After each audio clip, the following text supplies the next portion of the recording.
Hello, this is UCL Uncovering Politics, and this week we have a special episode looking at democracy in the UK today, not with one of my academic colleagues, but with the leader of a UK political party.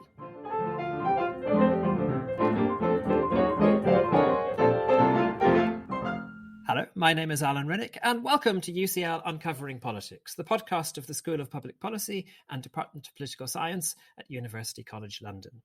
Regular listeners will know that normally on this podcast we have conversations with our academic colleagues here at UCL.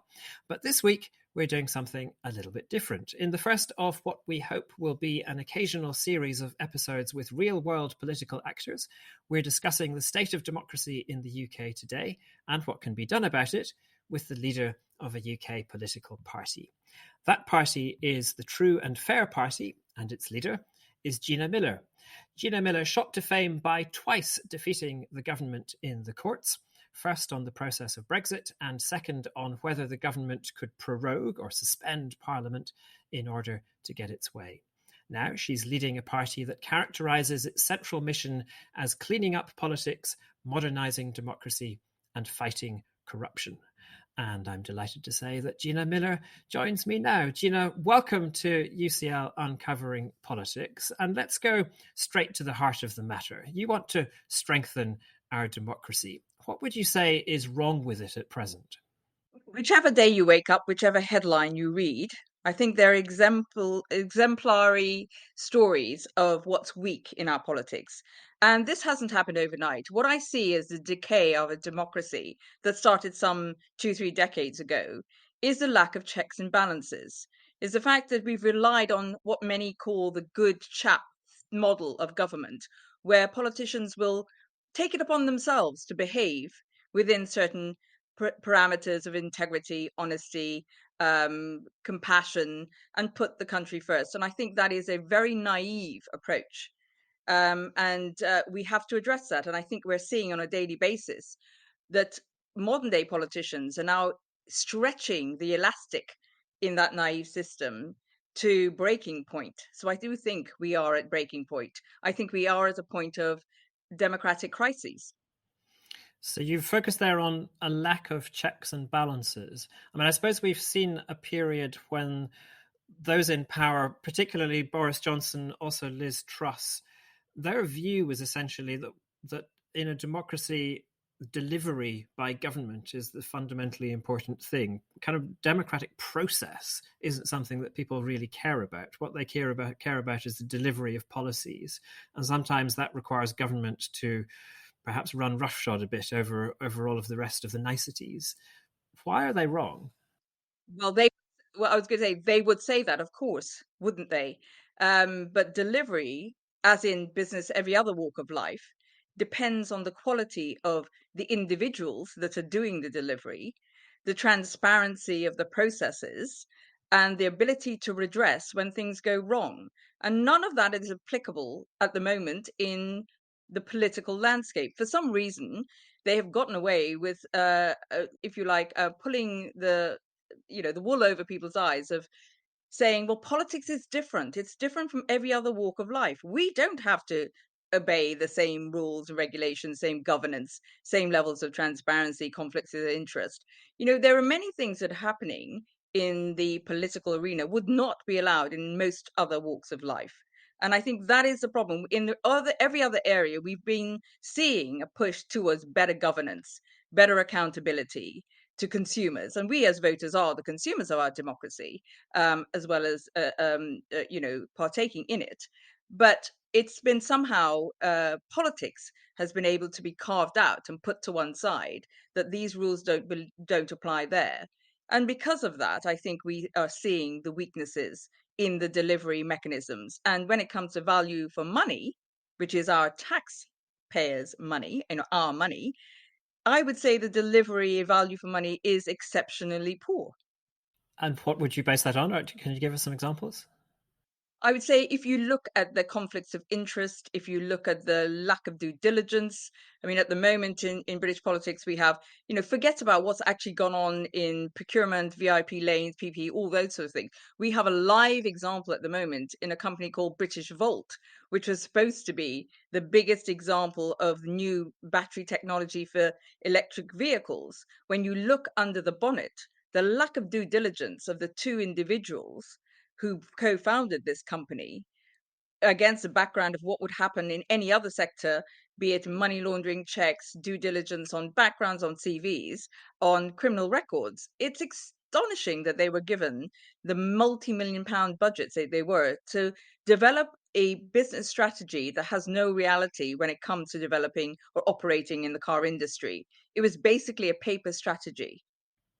It's really interesting you're saying this, because a lot of people in the world of politics, I guess particularly on the right of politics, people in the current government complain a great deal that the public sector is too constrained by rules and regulations and constraints and 1,000 people having to check before any decision can be made. And they're imagining that the public sector is a place of too many checks and balances, whereas the private sector is a place where entrepreneurialism can run free and can create new things. And you of course are someone who's come in quite recently to politics from the private sector world. But so you're saying that actually it's the other way around. It's in the private sector that It is the there are other way around. constraints and It checks and is the other way balances. around. I mean, the amount anybody trying to put £10,000 into a bank or withdraw £10,000 knows the question. Go on your app. You know the questions you get asked. You can't just withdraw money when you don't. I mean, ordinary people have to live up with this. If you have a fine, in a car, if you are charged or stopped, you have to pay a fine. The way we have to live our lives, not just in business and operating, but in every walk of life, there are constraints, there are checks and balances, and there are laws about that we have to obey. There are rules, and in business, there are very strict rules of conflicts of interest. I mean, in some cases, not strict enough, but the corporate responsibility for management, for executive level, is significant. And coming in financial services, in the pharmaceutical, it is not true. What they're trying to do, the political classes, some of them at the moment, I would say, is to suggest that actually wholesale reduction of checks and balances is their end goal, because they do not like the direction of travel the business has gone in. And I have been a particular campaigner for nearly 20 years now, calling for more transparency and checks and balances in the world of business and financial services, especially those that led to the financial crisis, global financial crisis in 2008. And they don't like it. Many of the people who fund our political system, the ecosystem involved in our political system at the moment, are not happy with the direction of travel. So, of course, they would use it as an excuse to say, well, what we need to do to have more flexibility, to promote growth, is to actually take down what they see as barriers. The only thing they're barriers to is better cultural behavior, better responsibility, and better transparency. It's not a barrier for consumer protection. It is a barrier to profit without real purpose or without real accessibility or accountability or understanding social capital. So we've diagnosed the problem as you see it. What do you think are the key solutions? I think we have to address three things fundamentally, because the word broken Britain, or whatever you want to say, the broken system decay, seems so insurmountable. I think one of the truths that I'd say we need to accept is that systematic failures within our machinery of government is where we need to start. The trickle down effect, if you like, of doing that, I think will create cultural change, because we have to accept that even good people who go into politics can be corrupted by power. So therefore, those checks and balances have to be in place to ensure that there isn't that corruption. It is going to happen. It's happened to lots of good people in politics throughout the ages, in not just politics, but in public life or in positions of power. So it's putting in those checks and balances before good people can stray, if you like.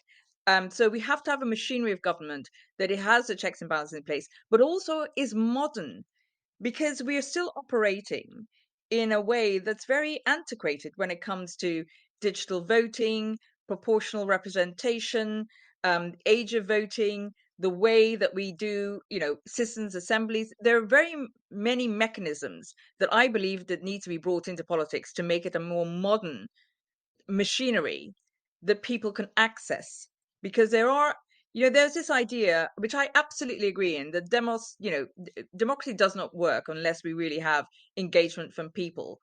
And the lack of trust and the decaying of that machinery has led to an ever growing disenfranchisement and disengagement with politics, which also is a two-edged sword. So not only is politics not working, but the engagement in politics isn't working either.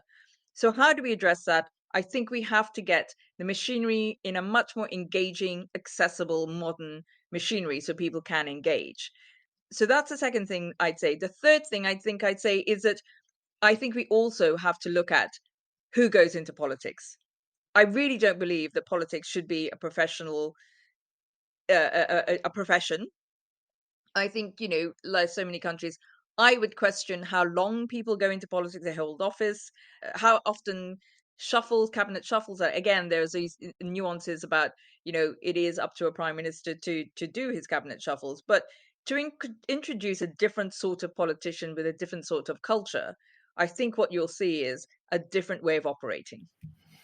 It'd be great if we can follow up on all three of those points. I guess I'm particularly intrigued by the third of them, though. So you said you don't think politics should be a profession. How should it be organized? How should it work?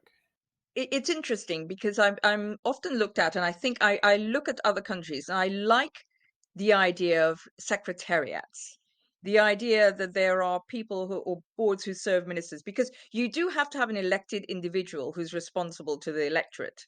So I do think you have to have ministers in post. That is a given. But if you have them going into posts where they have no real world experience of that particular department or that particular policy area, then I believe you have to have an independent secretariat of experts who actually can inform and support. So a technocratic level that supports the elected level, which also means you take some of the politics out of it, if you like, the small p politics or the party politics, and we get the other elephant in the room, which is very often not addressed, and I think at this moment in time is looming, is the short-term nature of our policy making when you're trying to address long-term problems such as lack of growth, our educational system, the environment. My gosh, NHS. How can we possibly have really, in effect, 3-year policy cycles because they then spend 2 years trying to figure out how they win the next election? These are you would not do that. Again, I go back to business. We would tend to have a 10-year strategy. You have to have a longer term strategy and more collaboration. And the key to all of this, everything we're discussing, because this is such enormous change we're talking about for systems, infrastructure, institutions. For me, the key starts with proportional representation. Because if you have the system of two main parties who benefit from the system, where is the incentive for real change and real reform? And where is the incentive to collaborate and look at things in a much more collegiate, collaborative, longer term basis? I know people say there are ills with the proportional representation system. I think no system is perfect, as Churchill would say. But a key for me has to be proportional representation. It's really interesting because a lot of what you're saying, I think, is emphasizing the importance of a more deliberative, more thoughtful, more inclusive kind of a democratic process. And I think there are a few people who would argue against that. And actually, we in the Constitution Unit at UCL have been doing lots of public opinion research recently that shows very clearly that people do want a more deliberative, more thoughtful approach to politics. But people are also quite conflicted. They want that, but also we asked them a question in a survey that we did around what are the key components of democracy. And the one that came top was basically voters' ability to throw the rascals out. It was accountability. And there's often a bit of a kind of a tension in a democracy between deliberativeness on the one hand, which involves, taking into account different views, being able to admit that maybe you were wrong, negotiating things between elections, all of that on one side. And on the other side, accountability, where voters have a definite thing that they vote for. They can see whether they get it or not. If they don't get it, they can throw those people out of office and get someone else. And of course, PR, tends towards the more deliberative, more consensus-based approach to politics. How do you reconcile that with this real public desire that I think is maybe particularly strong in the UK because of our traditions of democracy, to have that strong accountability as well? I think there is, it's none of this is black and white. And I think we have to have steps of change, if you like. Reform doesn't happen overnight. What you do is, I think in a responsible reform agenda, is you trial it step by step and see what works and doesn't work. And then you build on what works. But one of the things I think is very important is the ability for, the electorate midterm in whatever term of parliament to be able to hold a particular elective representative to account. The idea that you can have an MP who is elected on a particular manifesto or on a particular color of party, but then can sit as an independent if they stray or they do something, they can just literally say, well, I'm still saying, this is just an example I'm giving you. You can stay an independent for another 2 to 3 years, but you were not elected as an independent. So I think there has to be a much more robust system of redress midterm for an MP. That means that they have to be answerable to the electorate, or there's a by-election. I just don't understand how you can then sit for 2 to 3 years independent when you were never elected on that mandate. So I think that's just an example of the sort of redress I think we could bring in without too much problems. The other one I think is very important that we think about, actually not even think about, but is a must for me, is that the ministerial code has to be put into law. We cannot operate by code any longer. I think we have to have an ethics, or what I call a truth law. We have to have a contract of employment. I mean, how is it possible that we have MPs or people we elect who are paid for by the public purse? There is an implicit contract that we have with them, but there's nothing that's written down. There's nothing to hold them to account. I mean, even something as simple as an MP does not have to hold surgeries.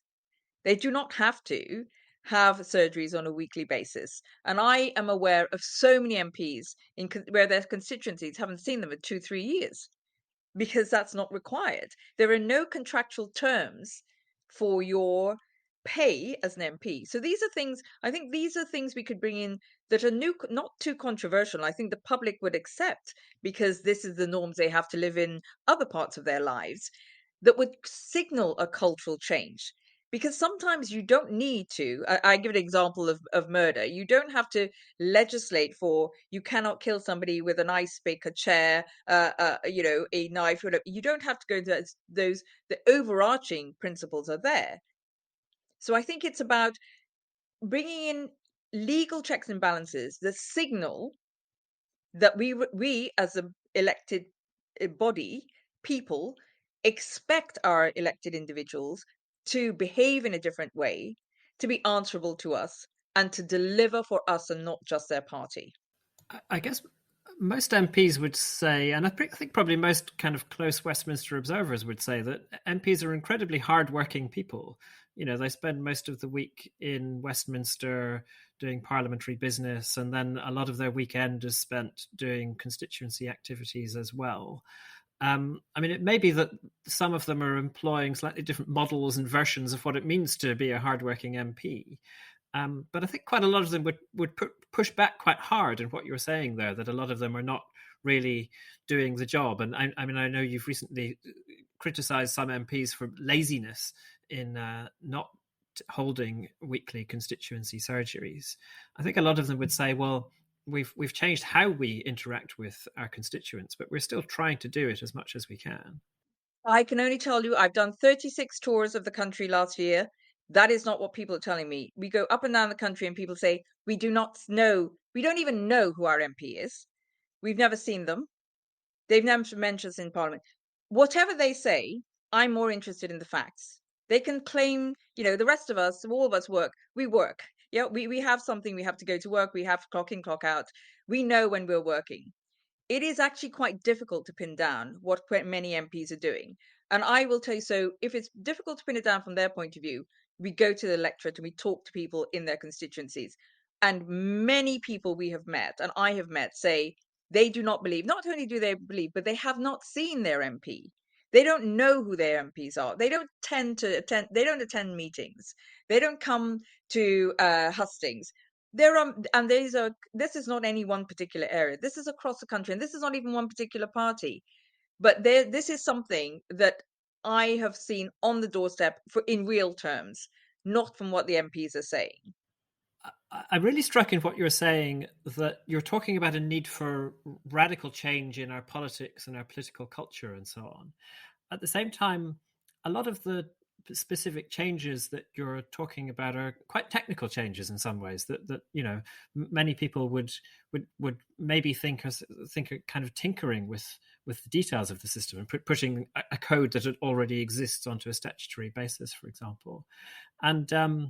And I was reading what you'd written about a report that Gordon Brown produced just towards the end of 2022, when he proposed a set of quite radical reforms to the structure of the union within the UK, with much more devolution of power, and also replacing the House of Lords with an elected chamber.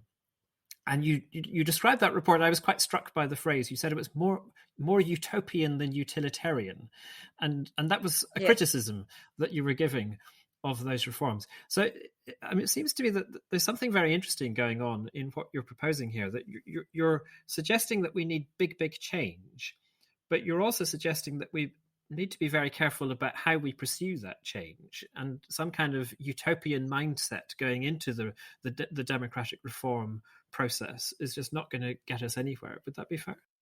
Yes, that would be fair because of, I would say, the cost of doing that utilitarian and radical reform in one bite, if you like, is something that I don't believe that is realistic. We don't have, we have to look at the contemporary backdrop that we're living in. We are at a time of crises financially, globally. We have to be, you can only bring in change that is realistic. You can't, what happens is if you propose reforms and change that are so seismic at a time, because timing is always very important, at a time where it isn't possible, what happens is it just gets kicked down the road. I mean, I'll give you another example, the NHS. I think there have been 24 reports into the NHS. I mean, Gordon Brown's report, how many other reports have there been into the reform of the House of Lords? And they all end up sitting on shelves. I haven't seen any of them particularly enacted in any real meaningful way. And my experience as a campaigner for 13 years, or 30 years, sorry, not 13, 30 years, is that we do change it's a stepping stone to the other side. You don't just leap a gorge in one go. You take stepping stones to the other side of getting there. And that way, you bring people with you, people who may not always agree with your position at the beginning. You test the veracity of the changes you're proposing, because something in theory is never actually the same when you put it into practice. And the third is, you have to be very mindful of the unintended consequences when you have many actors and many other people, because the trickle down of your change is that it affects more people than you initially thought.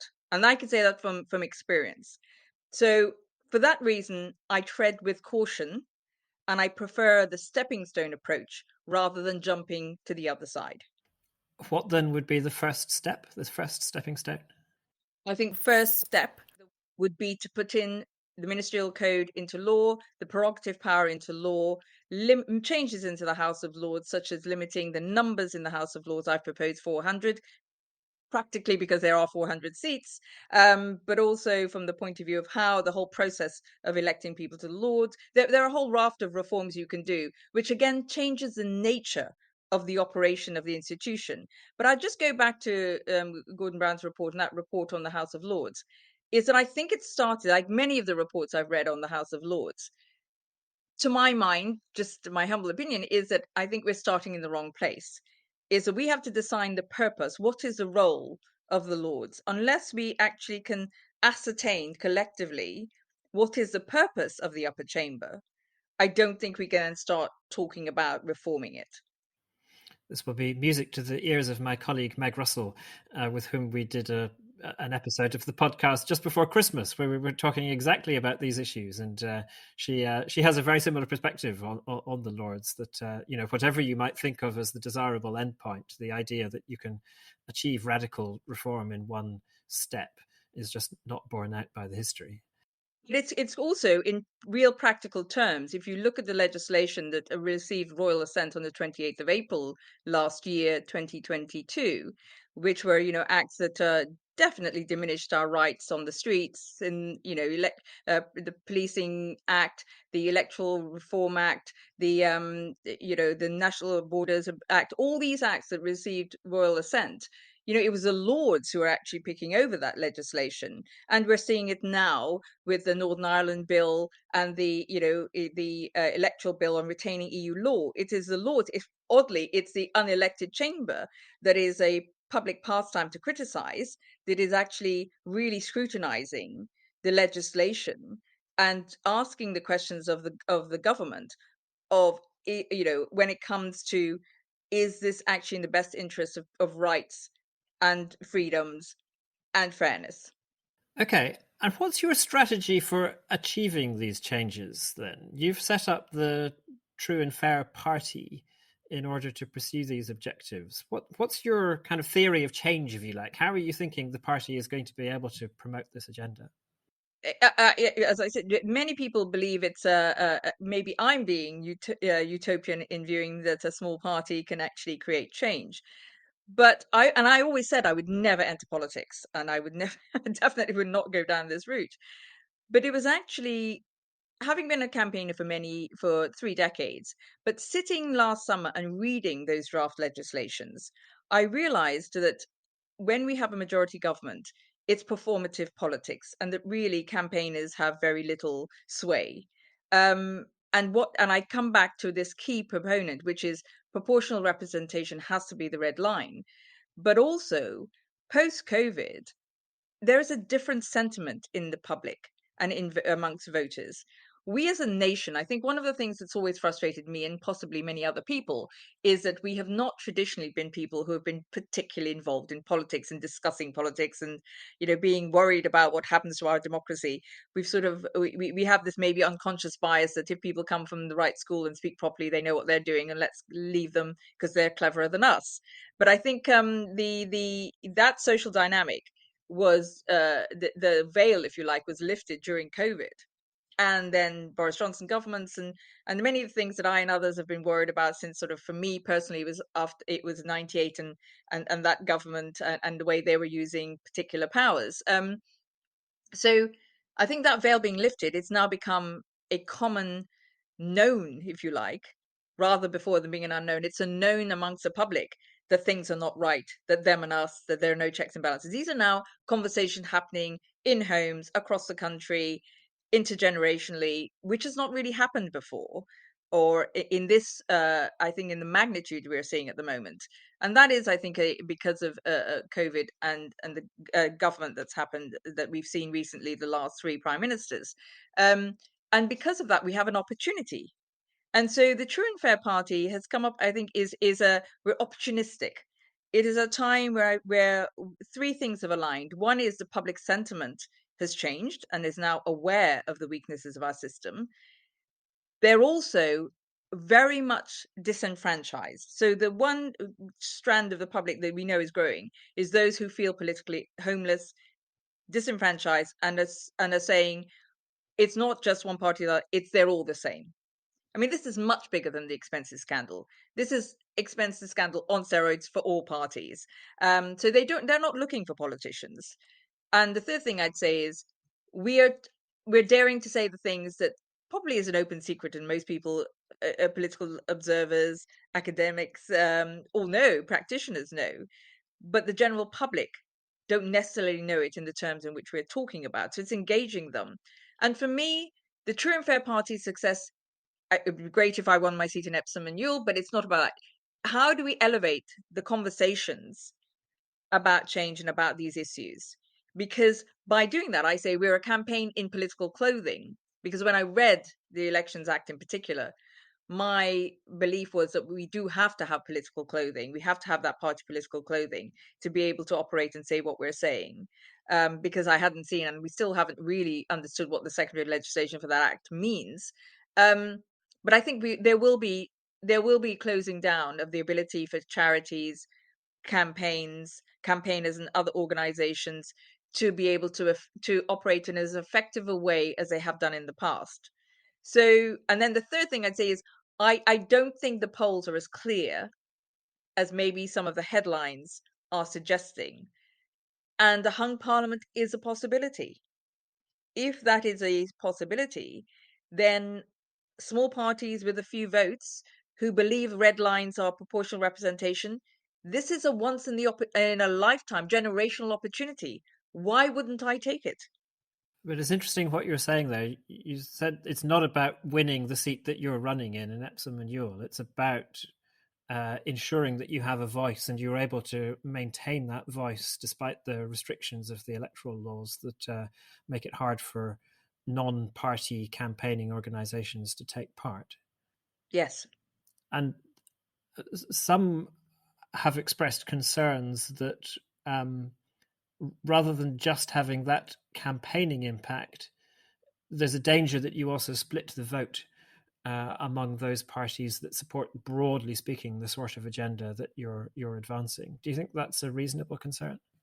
It was one of my major concerns, bearing in mind that I started Best for Britain, which was probably the biggest, tactful voting campaign we did against Mrs. May in 2017. And I ran one, Remain United, in the election in 2019. I'm steeped in tactical voting. I understand how that works, but I'm afraid my experiences from both of those is that the parties do not tactically vote. We do not have a progressive alliance. I think that's a myth. We don't have it. It doesn't operate in an effective way. Our parties do. They're obstructive. So splitting the vote is not in a tactful voting way, or sorry, not splitting vote. Tactful voting, I don't believe is works in reality. But when it comes to splitting the vote, we have been absolutely meticulous in the data. So our seats that we've chosen to date, there are 9, will be 6 more, are outside of Labour's top 350 target seats and outside the Lib Dems' top 50 seats. Now, if you really want to be practical and achieve change, what you do is you concentrate, realistically focusing your resources on the seats that you can win. In Epsom and Ewell, Labour and Lib Dems have had 21 years, 6 elections to try and overturn the incumbent Conservative MP. They've not managed to do it. So I would suggest that it's not, do you carry on doing the same thing over and over again? I think that's called madness. Or do you actually try something different? We have polled very carefully those swing voters and those disenfranchised in what I call the blue corridors we're standing. And people are not looking to party politics of the old. They do want something new and they want a system that's changed. So our proposing of systemic change is the attraction. It is not that we're a new party. It's what we're advocating that is attracting people. We're going to have to wrap up in a moment, but just one final question before we do so. You're a person who has come into politics, wants to change politics. Lots of our listeners also care a lot about our democracy. Lots of young people who, have the vote for the first time or have recently had the vote for the first time, who really care about the future of our democracy. What can they do in order to make a difference in the democratic system? I'd say number one is to engage with their peers and get them to turn out and register to vote. It is so important that you understand that you have to be part of the process. You cannot just sit by. And in this next election, that there will be barriers because of the ID that's required, the photo ID that's required. So I say young people have a massive job to do, which is mobilizing other young people to have the right paperwork, the right ID, and register in time to vote. You have to be part of the system. You have to be part of if you're silent and you're sitting by, you can't complain what happens next. You have to make your voice count. So I think that's a very, very important message to them, is make sure that your voice matters, make sure you can vote. So that's number one. Number two, I'd say, is think carefully about where you register to vote, because it's not about where you're educated or where you're living. So think carefully about where you register, because that is also a tactical choice, and it's very important choice. And the third, I'd say, is look at very carefully at which parties are actually putting forward policies that will mean that you do not have to clear up the future. Because at the moment, there's an awful lot of plastering over the problems, which means that the next generation will be the ones who have to pick up the pieces. And I heard the Institute of Fiscal Studies say the other day we could be entering the second decade of despair, and I agree with them. I do not believe we can leave it to the next generation. We have to be responsible, and I'd suggest they need to support parties who are being responsible as well. Sounds like very sound advice. Thank you so much, Gina Miller. It's been so interesting to talk with you about these things, and it would be great to have you back again sometime and hear how the campaign is going. So thank you so much. You're very welcome. It's been my absolute pleasure. As I mentioned at the start, we are hoping that this will be the first in an occasional series of episodes with people from the real world of politics. So do look out for more in the months to come. In the meantime, next week, we will be looking at the recent troubles at Twitter and how they might affect the world of politics. Remember, to make sure you don't miss out on that or other future episodes of UCL Uncovering Politics, all you need to do is subscribe. You can do so on Apple, Google Podcasts, or whatever podcast provider you use. And while you're there, we'd love it if you could take a moment of time to rate or review us too. I'm Alan Rennick. This episode was produced by Connor Kelly and Eleanor Kingwell-Banham. Our theme music is written and performed by John Mann. This has been UCL Uncovering Politics. Thank you for listening.